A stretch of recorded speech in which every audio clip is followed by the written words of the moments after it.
마태복음 24장 29절부터 우리 35절의 말씀, 우리 천천히 우리 한 목소리로 우리 읽어보겠습니다. 그날 환난 후에 즉시 해가 어두워지며 달이 빛을 내지 아니하며 별들이 하늘에서 떨어지며 하늘의 권능들이 흔들리리라. 그때 인자의 징조가 하늘에서 보이겠고 그때 땅의 모든 족속들이 통곡하며 그들이 인자가 구름을 타고 능력과 큰 영광으로 오는 것을 보리라. 그가 큰 나팔 소리와 함께 천사들을 보내리니 그들이 그의 택하신 자들을 하늘 이 끝에서 저 끝까지 사방에서 모으리라. 무화과 나무에 비유를 배우라. 그 가지가 연하여지고 잎사귀를 내면 여름이 가까운 줄을 아나니 이와 같이 너희도 이 모든 일을 보거든 인자가 가까이 곧 문 앞에 이른 줄 알라. 내가 진실로 너희에게 말하노니 이 세대가 지나가기 전에 이 일이 다 일어나리라. 천지는 없어질지언정 내 말은 없어지지 아니하리라. 아멘.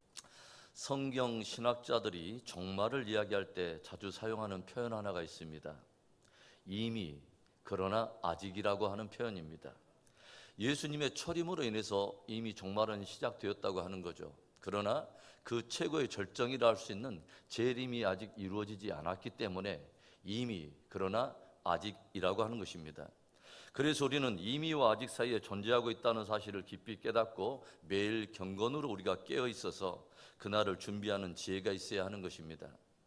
마치 언제든 신랑이 오면 등불을 켜고 맞이하려고 등과 기름을 준비하고 있는 지혜로운 여인들처럼 말이죠. 주의 임하심과 세상 끝에 있게 될 여러 징조들을 묻는 제자들의 질문에 주님은 종말에 있게 될 여러 징조들을 들려주셨어요. 미혹과 전쟁, 기근과 지진 등의 징조들이 역사의 수면 위에 드러나 그 강도와 그 수위가 점점 깊어지게 될 거라고 하는 거죠. 그러면서 주님은 이 모든 것은 재난의 시작이니라 라고 말씀하셔요. 즉 이런 일들은 말 그대로 세상 끝을 알리는 환난의 소론부와 같다고 하는 것이죠. 그리고 어제 말씀에서는 그 환난의 과정 속에서 멸망에 가증한 것이 거룩한 곳에 서게 될 때가 있음을 들려주면서 바로 그것이 환난의 본론부에 진입하는 분기점이 될 것을 우리에게 암시하여 들려주셨어요. 오늘의 말씀은 그 환난의 마지막 결론부에 관한 말씀입니다. 29절의 말씀, 그날 환난 후에 즉시 해가 어두워지며 달이 빛을 내지 아니하며 별들이 하늘에서 떨어지며 하늘의 권능들이 흔들리리라. 오늘 말씀은 그날 환난 후에라고 시작되고 있습니다. 여기서 말하는 환난은 멸망에 가증한 것의 등장과 더불어 시작됐던 바로 후 3년 반의 전무후무한 대환난을 의미하는 것으로 마침내 그 적그리스도의 통치가 끝나는 때를 가리키는 것입니다. 바로 그때 해가 어두워지고 별들이 떨어지며 또 달이 빛을 잃고 권능들이 흔들리게 될 거라고 하는 것이죠. 역사의 끝은 가장 어두운 때가 될 것을 들려주시면서 또한 실제적으로 천체계의 이상한 징후들이 강력하게 드러나게 될 것을 말씀하신 것입니다. 그렇다면 환난의 결론부, 환난의 후반에 있게 될 사건들은 무엇일까요? 첫째로는 인자가 능력과 영광으로 오는 것입니다. 많은 사람들이 다소 미래를 낙관적으로 전망하고 있음에도 불구하고 성경은 오히려 역사의 끝은 가장 어두운 때가 될 것을 들려주고 있어요. 모든 빛들이 다 사라지면서 가장 깊은 흑암과 혼돈의 때가 될 거라고 하는 거죠. 그러나 가장 밤이 깊어갈수록 그것이 동토오는 새벽과 연결되어 있듯이 마침내 성경이 그렇게 예언하고 있는 마지막 최고의 영광의 사건이 일어난다고 하는 것이죠. 주님이 오시는 것입니다. 예수님의 초림은 베들레헴 마구간의 구유의 아기의 모습으로 오셨지만 예수님의 재림은 구름을 타고 큰 능력과 영광으로 오게 되고 이 모든 광경을 천하 만민들이 목격하게 될 거라고 하는 것이죠. 주님은 더 이상 나귀 새끼를 타고 예루살렘 성으로 들어오지 않습니다. 하늘의 천군 천사의 호의를 받으며 하늘과 땅의 모든 권세를 가지고 만왕의 왕 만주의 주로 오시는 것입니다. 요한계시록 19장을 보면 백마를 타신 예수님과 또 세마포의 옷을 입고 백마를 타고 주님을 호위하는 하늘의 천군 천사들의 모습을 그리고 있습니다. 그리고 주님께서는 당신에게 주어진 그 권세로 모든 만국을 심판하는 장면을 우리에게 보여주고 있죠. 요한계시록 19장 15절과 16절에 이런 말씀이 있습니다. 그의 입에서 예리한 검이 나오니 그것으로 만국을 치겠고 친히 그들을 철장으로 다스리며 또 친히 하나님 곧 전능하신 이의 맹렬한 진노의 포도주 틀을 밟겠고 그 옷과 그 다리에 이름을 쓴 것이 있으니 만왕의 왕이요 만주의 주라 하였더라.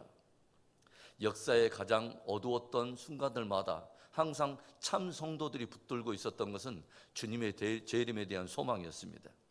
세상 끝에 모든 소망이 다 끊어질 그 어두운 순간에도 참 성도들은 오직 유일한 소망 하나를 품게 될 것입니다. 바로 주의 재림입니다. 그날을 산 소망으로 품고 있는 성도로서 오늘도 믿음 승리하는 하루가 되기를 축원합니다. 환난의 후반에 일어날 일들이 무엇입니까? 둘째로는 땅의 모든 족속들이 통곡하는 일이 있게 될 거라고 하는 거죠.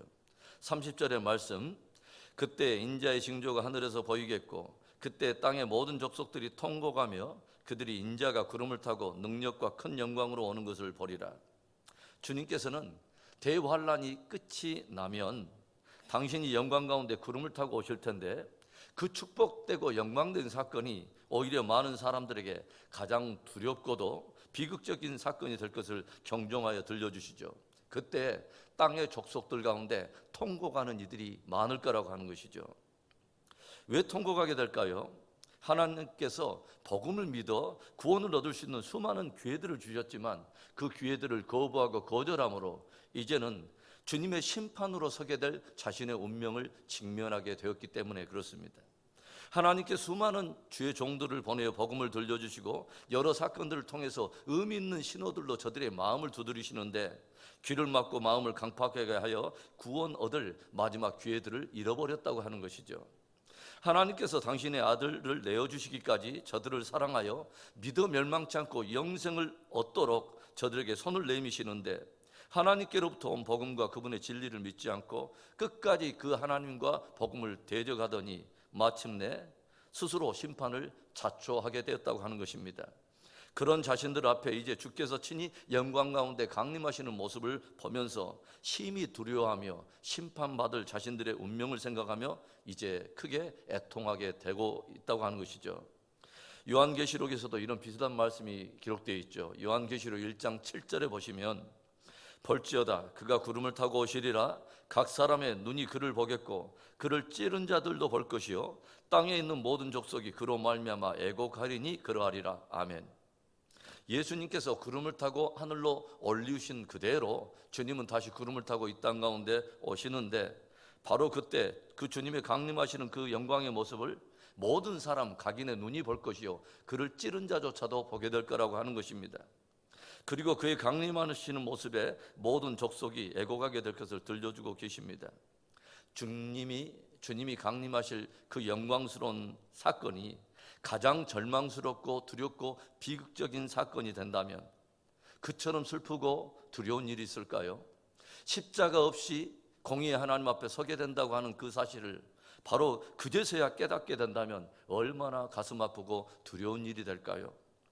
주의 강림의 사건을 우리가 믿음의 실제로 붙들고 있을진데 더욱 이것을 믿고 있는 우리는 날마다 나의 구원의 신앙을 감검해보고 혹여 그날에 누군가 애통하며 애곡하며 그날을 맞지 않도록 더욱 힘을 기울여 복음을 전해야 할 줄로 믿습니다. 환란의 후반에 있게 될 사건들이 무엇입니까? 마지막 세 번째로는 택한 자들이 부활의 영광으로 들림을 받는 것입니다. 31절에 그가 큰 나팔 소리와 함께 천사들을 보내리니 그들이 그의 택하신 자들을 하늘 이 끝에서 저 끝까지 사방에서 모으리라. 대환란이 끝이 나고 주님이 이 땅 가운데 강림하실 때 믿지 않고 복음을 거부하던 모든 족속과 모든 인생들이 애곡하고 애통해야 할 때에 창세 이후로 주 안에서 거하던 참 성도들에게는 어떤 일이 일어납니까? 드디어 큰 나팔 소리와 함께 하나님께서 당신의 천사들을 통해서 하늘 이 끝에서 저 끝까지 주의 성도들을 모으실 거라고 하는 것이죠. 무슨 일입니까? 바로 첫째 부활의 사건이 일어난다고 하는 거죠. 첫째 부활은 두 가지 사건을 포함하고 있습니다. 먼저는 창세 이후에 죽은 자들이 주 안에서 죽은 자들이 무덤에서 일어나 신령한 몸을 입고 들림을 받는 사건입니다. 또 하나는 주의 재림 당시에 살아서 믿는 성도들이 죽음을 맛보지 않고 신령한 몸으로 변화되어 들림을 받는 거죠. 바로 이 두 사건을 성경은 첫째 부활이라고 말하는 것이죠. 고린도전서 15장 52절에 나팔 소리가 나매 죽은 자들이 썩지 아니할 것으로 다시 살아나고 우리도 변화되리라. 데살로니가전서 4장 16절 17절에 주께서 호령과 천사장의 소리와 하나님의 나팔 소리로 친히 하늘로부터 강림하시리니 그리스도 안에서 죽은 자들이 먼저 일어나고 그 후에 우리 살아남은 자들도 그들과 함께 구름 속으로 끌어올려 공중에서 주를 영접하게 하시리니 그리하여 우리가 항상 주와 함께 있으리라. 그러면 첫째 부활이 있다면 여러분 무엇이 또 있다는 말입니까? 둘째 부활도 있다고 하는 것이죠. 첫째 부활이 성도들의 영광스러운 부활이라면 둘째 부활은 불신자들의 심판을 위한 부활인 것입니다. 성경은 이것을 분명하게 구별하여 우리에게 보여주고 있습니다.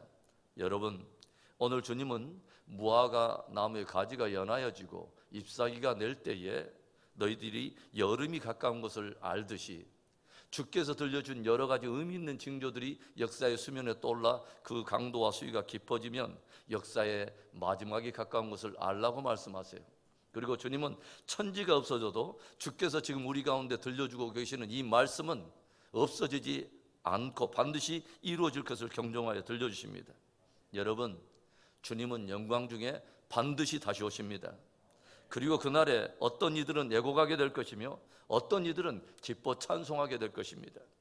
그날에 어떤 이들은 생명과 영광의 부활로 일어나게 될 것이고 어떤 이들은 심판의 부활로 나오게 될 것입니다. 주님께서 오늘 들려주신 이 말씀이 저와 여러분에게 진실로 축복된 복음, 위로의 복음, 소망의 복음, 능력의 복음이 되기를 주의 이름으로 축원합니다. 좋으신 하나님 감사합니다. 복되고 아름다운 날에 아름다운 말씀으로 우리에게 소망 주시고 또 믿음을 도전하여 주심을 감사합니다. 하나님 혹여 하나님 세속적인 가치의 뿌리를 받고 하나님 탕류에 아버지 휩쓸려가는 그런 믿음 되지 않도록 다시 한번 하나님 아버지 우리의 믿음에 경성해 주셨사오니 오 하나님 아버지 주여 재림의 그 영광과 부활의 소망을 아버지 붙들고 오늘도 담대하게 하나님 아버지 믿음 승리하도록 축복해 주시옵소서.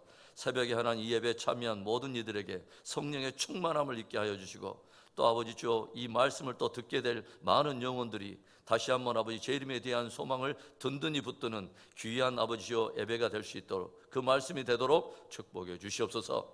역사하시 하나님을 찬송하고 주 예수 그리스도의 이름으로 감사하며 기도합니다. 아멘.